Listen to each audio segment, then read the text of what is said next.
Bonjour à toutes et à tous. Je suis accompagné aujourd'hui de mon cher collègue Vaïmoua Mouliava qui va nous parler de la question de l'appel à projets innovants qui a été lancé par le gouvernement et d'un appel d'offres, un appel à projets également, qui a été lancé par le gouvernement également sur la fabrication de masques en Nouvelle-Calédonie. Donc je le laisserai détailler tout ça. Monsieur Di Maggio, qui est chef de service à la direction du travail et de l'emploi, puisqu'on a énormément de questions qui reviennent de la part des entreprises, des salariés, sur qui doit rester ouvert, comment on doit rester ouvert, les différents protocoles. Donc on a fait venir un expert pour à la fois faire une présentation, mais également répondre à l'ensemble de vos questions sur ce point particulier.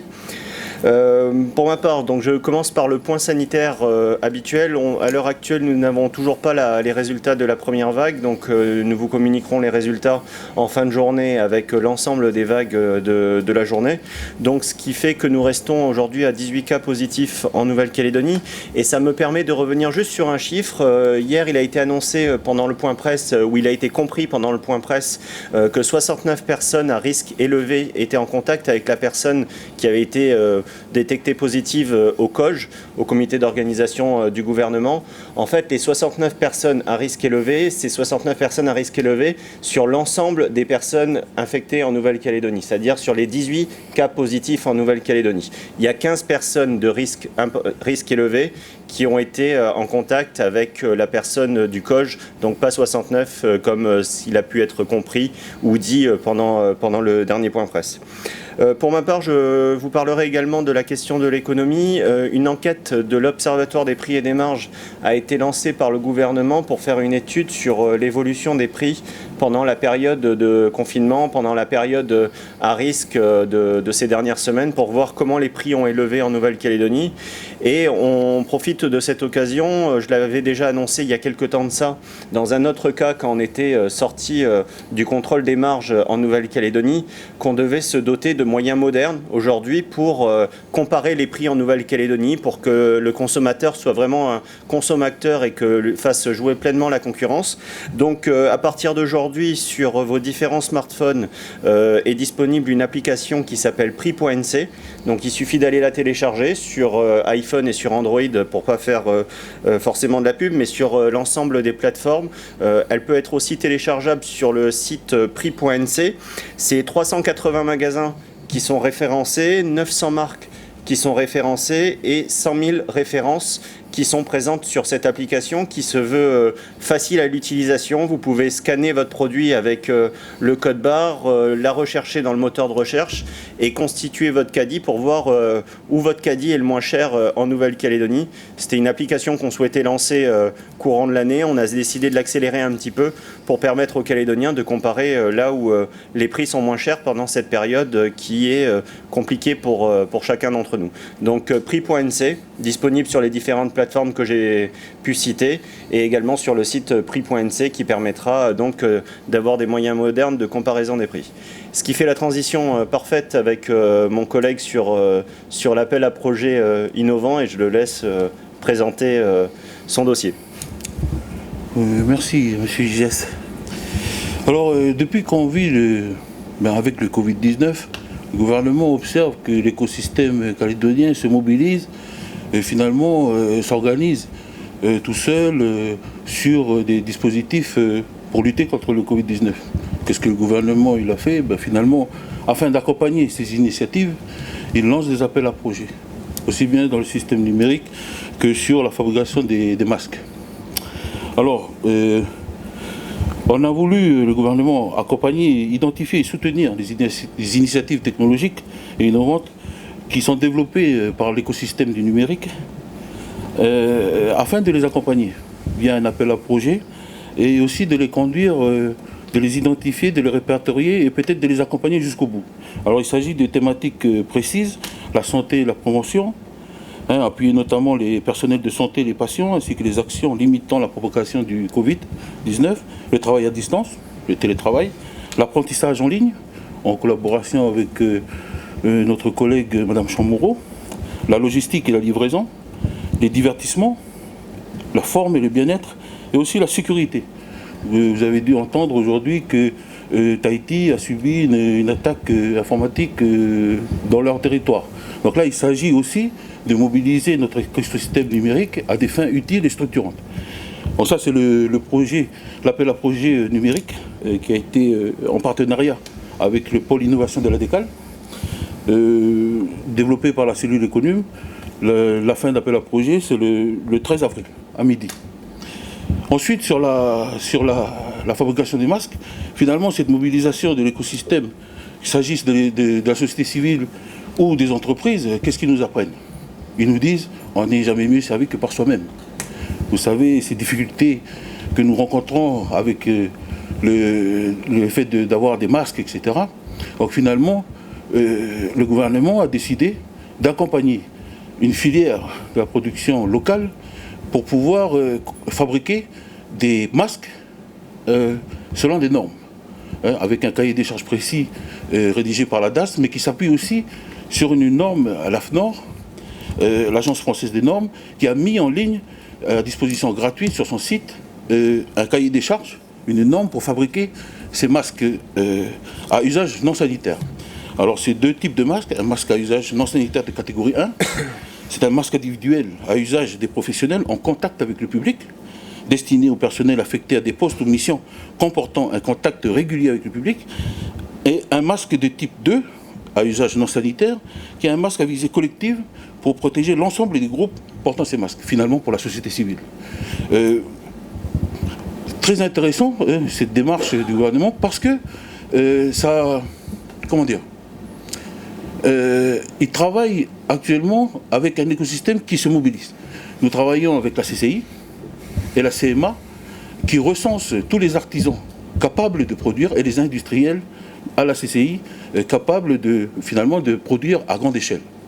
Donc on invite tous les artisans à appeler la CMA et à s'inscrire pour pouvoir se faire connaître. On invite aussi tous les industriels à appeler la CCI et à se faire connaître. La CCI et la CMA sont nos relais parce que pour identifier nos capacités de production, il nous faut connaître notre écosystème, les capacités de notre écosystème en local. Donc voilà, finalement, c'est un appel à projet qui va, dans le futur, peut-être créer une filière locale de production normée de masques. Vous savez qu'il y a eu beaucoup de sceptiques contre la montée des eaux. Je crois qu'aujourd'hui, il n'y aura pas de sceptiques sur les virus. Et j'ai l'impression, je pense que ce ne sera pas le dernier virus. Donc cette filière de production locale, si elle arrive à son terme, je crois qu'elle servira pour aujourd'hui, mais aussi pour demain. Voilà, quelques mots que je voulais rajouter sur cet appel à projet, ces appels à projet portés par le gouvernement, qui ne s'inscrivent pas en tant que montrant des, je veux dire, directifs, mais accompagnent des volontés, des initiatives locales qui méritent d'être mises en lumière et structurées via la production locale de masques normés, parce que ça augure aussi, et à un moment donné, il faudra qu'on retourne au travail. Mais pas dans n'importe quelle condition. C'est dans cette optique aussi que nous favorisons cette filière de production locale pour pouvoir, j'allais dire, satisfaire à nos besoins, non seulement en termes sanitaires, mais ça a aussi un volet économique, tout ça. Voilà, merci monsieur le porte-parole. Merci monsieur Mouliava. Je crois que le terme de retourner au travail est parfait pour faire la transition avec monsieur Di Maggio sur la partie comment on doit ouvrir, qu'est-ce qui est possible de faire, et donc une présentation est faite aujourd'hui. Très bien, merci. Bonjour à toutes et à tous. Je suis en charge de vous parler de prévention des risques professionnels au sein des entreprises qui peuvent travailler. Avant de partir sur ce sujet, je vais d'abord vous faire le rappel de quelques fondamentaux en santé et sécurité au travail et qui relèvent de notre code et donc du code de la Nouvelle-Calédonie. Le premier point et le premier principe fondamental, c'est que l'entreprise organise le travail et en prenant des mesures de sécurité et de protection de la santé de ses salariés. Il revient à l'employeur de définir ces mesures, il en a même la responsabilité et à cet effet, il évalue les risques professionnels et les réévalue lors de tout changement des conditions de travail. Le deuxième point et le deuxième principe fondamental de la santé et de la sécurité au travail, c'est qu'il incombe aux salariés de prendre soin de leur santé et de leur sécurité ainsi que de celles des autres personnes concernées par leurs actes, leurs omissions, leurs décisions, leurs choix au travail. Et ils font cela en se conformant aux règles édictées par l'entreprise, autrement dit, aux règles édictées par l'employeur. Alors, face au Covid-19, l'entreprise qui continue son activité se retrouve devant un risque professionnel nouveau, qui est le risque finalement de contagion. Et le droit du travail ne change pas, qu'il s'agisse du Covid-19 ou d'autre chose, il s'applique en totalité et l'employeur donc réévalue les risques professionnels et prend des mesures donc, pour assurer cette protection de la santé des travailleurs. Alors deux questions se posent. Quelles entreprises peuvent continuer à travailler et comment ? Je vais commencer par vous parler des entreprises qui ne peuvent pas travailler. Globalement, il s'agit de tous les établissements recevant du public et type ERP, comme on a mis l'habitude de le dire, et classés comme tels au sens du règlement de sécurité incendie applicable en Nouvelle-Calédonie. Il s'agit essentiellement de types et toutes catégories confondues. Donc tous ces établissements, par définition, toute cette grande famille ne peut pas travailler, sauf ceux dont les activités sont listées par l'arrêté du 23 mars émis par le Haut Commissariat de la République et le gouvernement de la Nouvelle-Calédonie et qui globalement sont essentiels à la vie, mais essentiels aussi à la continuité de l'activité économique. Donc je ne vais pas vous les détailler puisque ça n'est pas le sujet, mais voilà globalement quelles sont les entreprises, établissements recevant du public qui ne peuvent pas travailler ou qui peuvent travailler dans cette famille. Pour les autres entreprises qui ne sont pas des établissements recevant du public, elles continuent leur activité à condition qu'elles mettent en œuvre, conformément à la demande du président du gouvernement par son communiqué du 19 mars, la mise en télétravail de tous les salariés dont le poste le permet et un plan de continuité de l'activité, un PCA, qui démontre qu'il est possible de continuer à travailler dans des conditions optimale de protection de la santé des salariés dans l'entreprise. Alors, qu'est-ce qu'un PCA ? Eh bien, un PCA, ça comprend une évaluation du risque de contagion poste par poste de travail, situation de travail par situation de travail, et ce, pour l'ensemble des salariés de l'entreprise. Un plan de continuité de l'activité, ça comprend aussi des actions d'élimination du risque. Contrairement à ce qu'on a l'habitude de dire en matière d'évaluation des risques professionnels, pour le Covid-19, on ne réduit pas le risque. On l'élimine ou on ne travaille pas. Et puis, un PCA comprend une action forte de communication à destination des salariés sur les mesures de protection autant professionnelles que publiques. Et enfin, ce PCA se traduit par un rapport, qui constitue effectivement la situation de l'entreprise, qui met en évidence quels salariés peuvent travailler et quels salariés ne peuvent pas travailler, ou ceux qui vont au télétravail, et s'il y a des salariés qui travaillent, dans quelles conditions ces salariés vont travailler. Alors, comment évaluer la capacité de l'entreprise à continuer son activité ? Eh bien, en matière d'évaluation du risque de contagion Covid-19, il y a deux critères. 1, la distance de sécurité de 1 mètre, et 2, l'absence totale de contact physique. 3 configurations vont alors se présenter. Lorsque, dans la manière habituelle du travail, la distanciation n'est pas respectée, c'est-à-dire que la distance de 1 mètre n'est pas existante. On prend des mesures de protection qu'on réalise à l'aide de barrières physiques. Il peut s'agir de plexiglas de protection comme d'écrans faciaux. On réorganise le travail avec, par exemple, des règles de circulation, des règles d'effectifs dans les lieux ou dans les locaux, la répartition du temps de travail. Ce qui malheureusement, effectivement, peut conduire à une réduction de l'activité de l'entreprise, voire même à une cessation de l'activité pour certains travailleurs. Alors, je vous le dis tout de suite, je ne vais pas vous parler de conditions de chômage partiel, ça n'est pas mon champ, ça n'est pas la mission qu'on m'a demandé aujourd'hui, et je ne peux pas vous parler des modalités qui accompagnent ces situations. Pour cela, il faut aller sur le site de la Direction du Travail et sur le site du gouvernement d'ailleurs, où il y a déjà de nombreuses indications. Je vais continuer sur la question de l'évaluation des risques. Le deuxième cas, c'est lorsque la manière habituelle de travailler, dans cette manière habituelle de travailler, le contact physique est inévitable. Il n'y a malheureusement pas de solution. Quand il y a un contact physique qui est inévitable, comme par exemple les coiffeurs et toutes ces personnes, eh bien, la cessation d'activité est obligatoire et de fait. Finalement, les entreprises, malheureusement, sont obligées de réorganiser leur activité pour pouvoir continuer. Troisième cas, lorsque dans la manière habituelle de travail, les deux conditions suivantes sont respectées, c'est-à-dire que la distanciation est possible et que le contact physique est absolument évité, eh bien, les salariés travaillent en respectant scrupuleusement les mesures barrières qui sont applicables à toutes et à tous et les mesures complémentaires fixées par l'employeur, puisque l'employeur reste responsable de la santé et de la sécurité de ses travailleurs, et donc au-delà des mesures barrières, il peut mettre en place d'autres mesures de prévention du risque de contagion. C'est son droit et c'est même son devoir.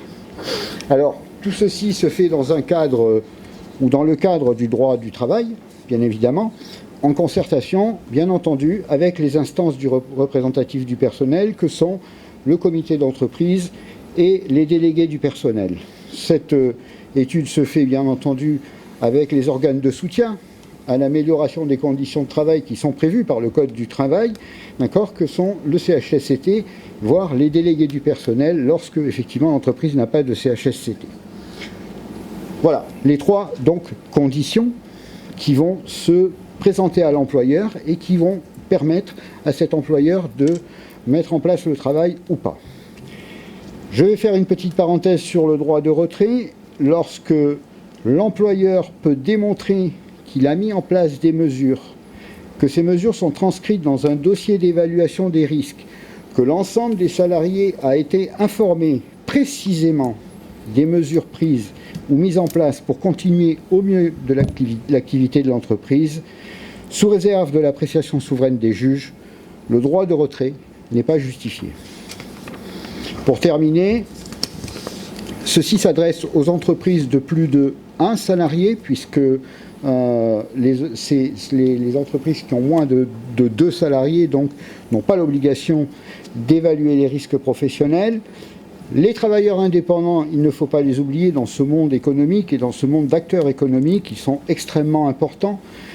Ils continuent leurs activités en mettant en place leurs propres mesures de protection, pour eux bien entendu, mais aussi pour leurs clients et leurs fournisseurs. Et puis, les entreprises peuvent trouver tous ces principes que je viens d'édicter largement détaillés sur le site de la Direction du Travail et de l'Emploi au travers d'une présentation en format PDF qui donne bien évidemment un large détail de tout ce que je viens de vous dire. Et les entreprises pourront télécharger une petite application Excel qui va leur permettre finalement de décider quel poste est en télétravail, puisque le télétravail reste d'abord la priorité, quel poste ne nécessite pas que des mesures barrières, quel poste peut recevoir des mesures de protection, et finalement quel poste aussi est contraint à réduire ou à cesser l'activité. Pour mettre en place cette prévention, les entreprises peuvent également, et doivent surtout, se rapprocher des institutions spécialisées en prévention des risques professionnels, que sont bien entendu la Direction du Travail et de l'Emploi, mais aussi le service prévention de la CAFAT et la médecine du travail et son équipe pluridisciplinaire. Les entreprises pourront aussi, et je dirais, tous les pays et tous les organismes de prévention font face à une nouvelle stratégie de prévention finalement de ce risque de contagion. Donc les entreprises pourront également consulter les sites métropolitains et nous on va se caler sur les sites métropolitains pour mettre en place et diffuser cette information de prévention. Donc il y a l'OPPBTP, l'INRS, la MSA pour l'agriculture, etc., etc. Et enfin les entreprises peuvent également prendre la tâche des prestataires de services, des intervenants en prévention des risques professionnels qui exercent en Nouvelle-Calédonie et qui les aideront dans ces sujets. Voilà. Toutes les entreprises du monde sont soumises au même risque que Covid-19 et moi, pour ma part, je vous remercie de votre attention et on va répondre à vos questions, ou en tout cas je répondrai à vos questions sur le sujet de la prévention des risques professionnels et de la continuité de l'activité. Je vous remercie. Je vous remercie. Je vous remercie, Monsieur Di Maggio. On avait eu beaucoup de questions sur la question justement sur ces entreprises. Et donc là, je pense que c'est très clair dans votre présentation et je vous remercie vraiment. Avant de passer aux questions, je souhaiterais juste faire un point sur la question des réseaux sociaux. On voit qu'on a beaucoup de fake news. Il y a des gens qui sont adeptes de la fake news et adeptes de la fake news sur l'état de santé des malades. C'est-à-dire qu'on voit quelques-uns qui prennent plaisir à transférer de l'information sur l'état de santé des malades, enfin des personnes positives au Covid-19. Je demande à ces personnes de prendre leurs responsabilités et de savoir que derrière ces personnes, il y a un état de santé qui est parfois compliqué, un état d'esprit que chacun est bien en mesure de comprendre dans cette période actuelle. Et il y a également des amis, des familles qui s'inquiètent pour leurs proches. Donc je vous demande de bien vouloir pas relayer des fausses informations qui mettent en difficulté à la fois la vie de ces personnes, mais également l'ensemble de la chaîne sanitaire de la Nouvelle-Calédonie. Donc maintenant, on va passer à vos questions. Bonjour, Morgane Boucher, Radio Rythme Bleu. J'ai deux questions pour Monsieur Di Maggio. Concernant le droit du travail, vous dites le droit de retrait, pardon, vous dites qu'il n'est pas effectif, mais concernant le personnel soignant, est-ce que ça les concerne également? Est-ce que la DTE fait des contrôles auprès des entreprises? Actuellement, la direction du travail et de l'emploi est en confinement. La grande majorité des agents de l'inspection du travail sont aussi en confinement et font du télétravail. Donc oui, on est en contact avec toutes les entreprises qui relèvent de nos compétences et le droit de retrait ne vise pas telle ou telle catégorie de salariés. Le droit de retrait vise toutes les situations de travail où effectivement il y a un risque inutile d'exposition ou en tout cas qui pourrait être évité.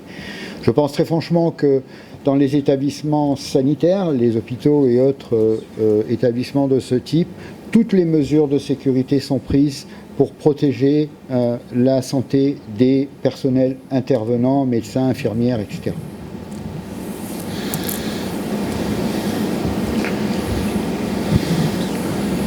Juste concernant le droit de retrait, ça veut dire que si les deux critères de la distance physique et celui de n'avoir aucun contact sont respectés, on ne peut pas le faire valoir en fait?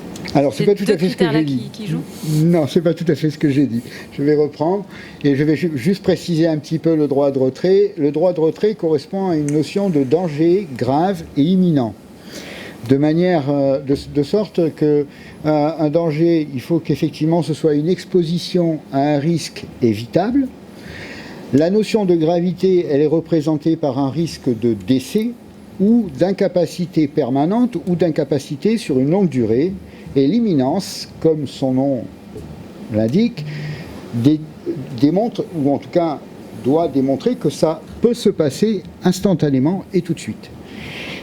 Si ces trois conditions, danger, grave et imminent, ne sont pas ensemble et présents, la notion de danger, grave et imminent, la notion de droit de retrait, n'est pas fondée. Ceci étant, ce que je viens de dire, c'est que quand l'employeur a mis en place, conformément à la demande du gouvernement, un plan de continuité de l'activité et qu'il peut mettre en évidence devant ses salariés que des mesures ont été prises pour les protéger, le droit de retrait ne trouve pas sa justification. Ceci, encore une fois, sous l'appréciation souveraine des juges, puisqu'il ne revient pas ni à l'inspection du travail ni à qui que ce soit d'autre de statuer sur l'exercice d'un droit de retrait. Et d'ailleurs, avant le droit de retrait, il y a d'abord le droit d'alerte. Les personnes qui exerceraient ce droit de retrait se verraient-elles sanctionnées? Par définition, quand un salarié a un motif légitime de penser qu'il y a effectivement une situation de danger grave et imminent, il ne peut pas être sanctionné. Mais encore une fois, ce sont, vous savez, à chaque fois, au cas par cas, des situations qu'on examine et dans lesquelles on voit si effectivement on peut intervenir, réduire le risque ou rassurer la personne qu'effectivement ce risque n'est pas si grave ou si imminent. Autre thématique, je voulais parler du déconfinement qui arrive lundi soir, sachant que... Vous êtes mieux informé que nous alors.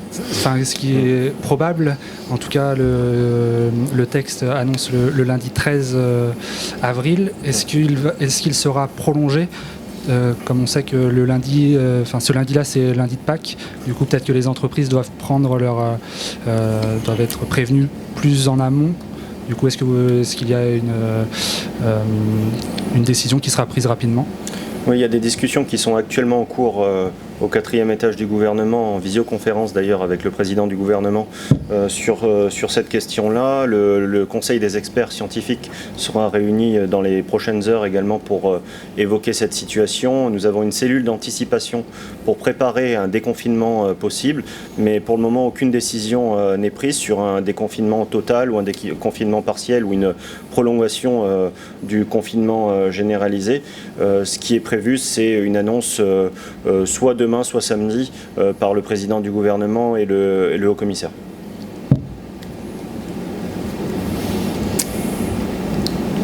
D'autres questions ? Ça concerne surtout les aides aux entreprises.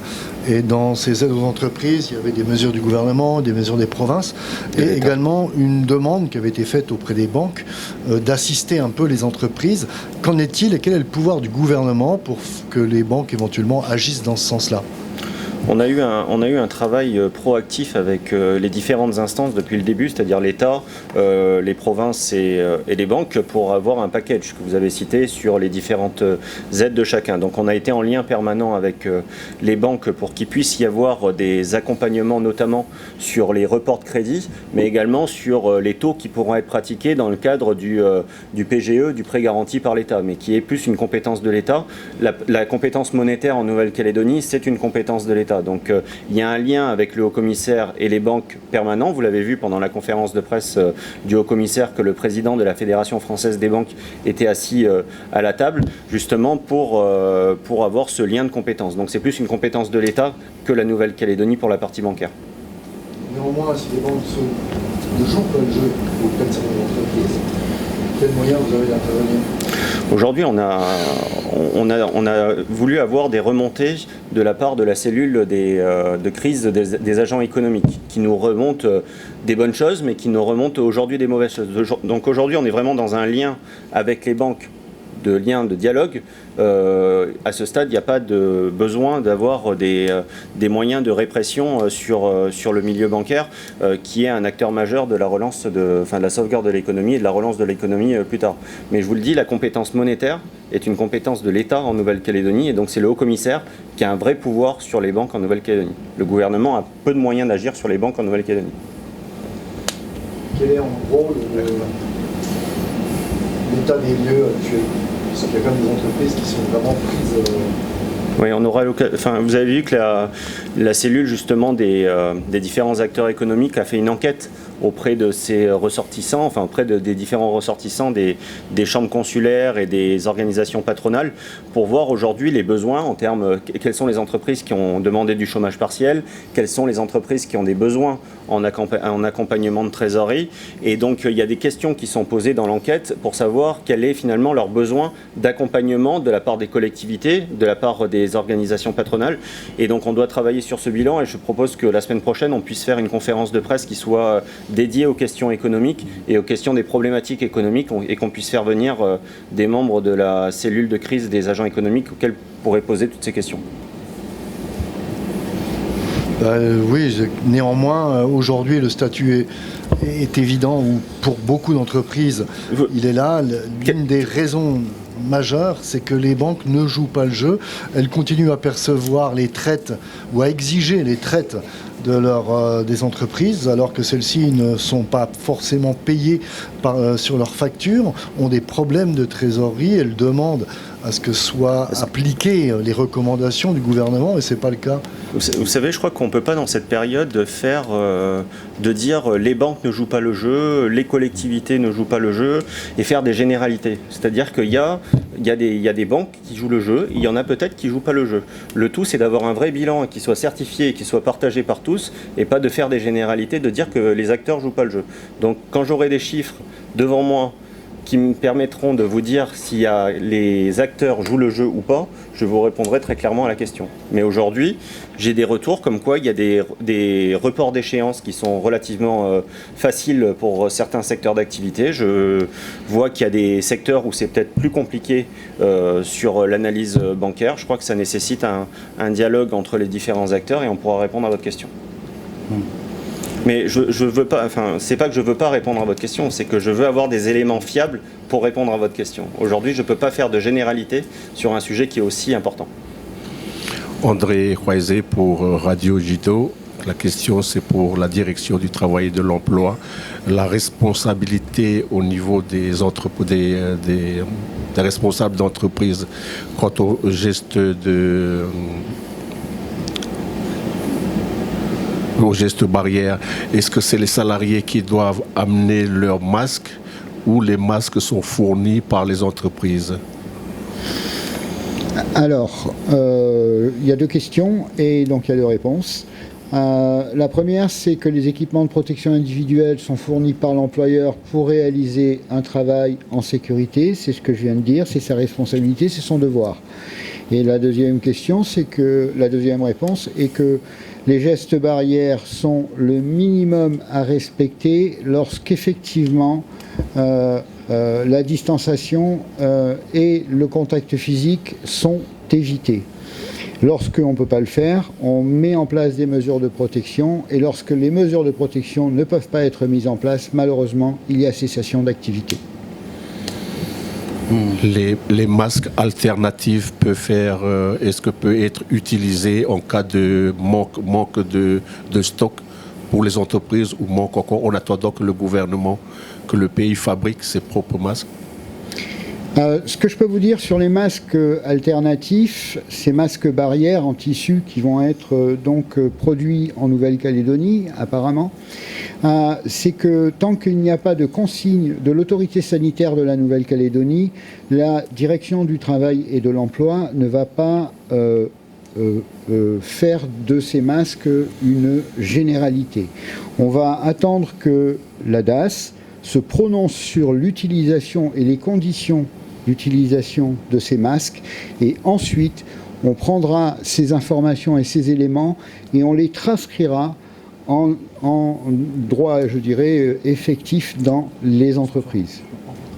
Excusez-moi, juste pour compléter, je veux dire, la production, ce qu'on est en train de créer comme filière de production locale de masques normés, ce sont des masques qui se font avec les cahiers des charges des autorités sanitaires, de la DAS. Et selon des normes AFNOR.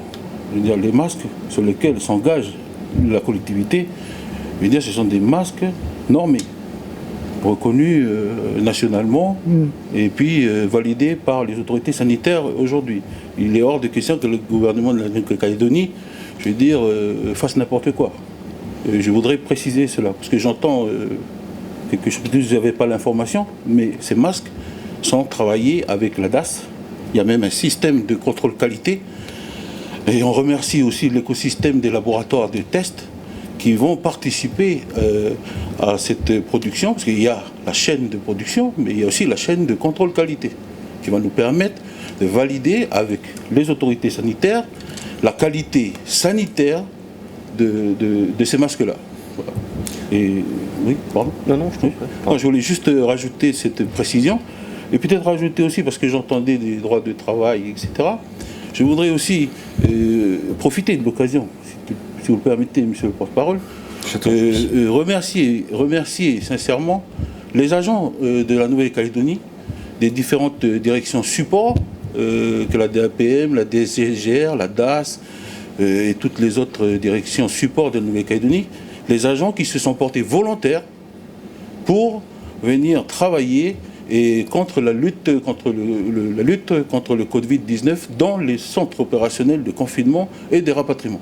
Un grand merci à ces agents qui ont montré leur solidarité, et j'ai envie de dire par rapport à la question qui est posée sur les banques, etc., et je veux dire, c'est une question qui se pose dans tous les secteurs qui nous touchent aujourd'hui. Je veux dire, aujourd'hui, je crois qu'on vit, on est à l'épreuve de la solidarité.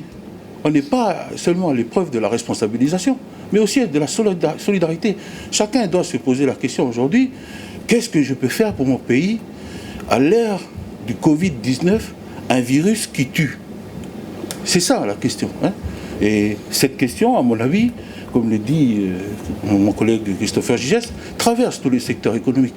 Et c'est l'objet même de ces appels à projets, c'est qu'on voit bien que notre écosystème, aussi bien la société civile que les secteurs privés, sont là, ils sont en train de repenser leur modèle d'organisation, et nous sommes là. Le gouvernement entend les accompagner de manière structurée. C'est l'objet de ces appels à projets, c'est l'objet de toutes les cellules économiques qu'anime. D'ailleurs, il est très occupé, c'est pour ça que je m'occupe des appels à projets numériques, mais M. Gigès partage aussi avec moi le numérique, mais il est très occupé sur ces questions d'économie et des finances. Je voudrais rassurer nos compatriotes que tous les membres du gouvernement, je veux dire, ils sont là, ils essayent de trouver des solutions. Ils ne s'arrêtent pas au problème. Et ils comptent finalement sur cet écho que nous renvoie la société civile et le secteur privé qui nous dit, qu'est-ce qu'il nous dit? Il nous dit, on n'est jamais mieux servi que par soi-même. Et c'est ce que nous faisons. Voilà, merci. Je crois que c'est le bon mot de la fin, et vous ne pouvez pas mieux conclure, donc je vous propose de nous arrêter là et de revenir demain pour le point presse du gouvernement. Et je vous dis à demain. Et je vous remercie, messieurs. Merci à vous.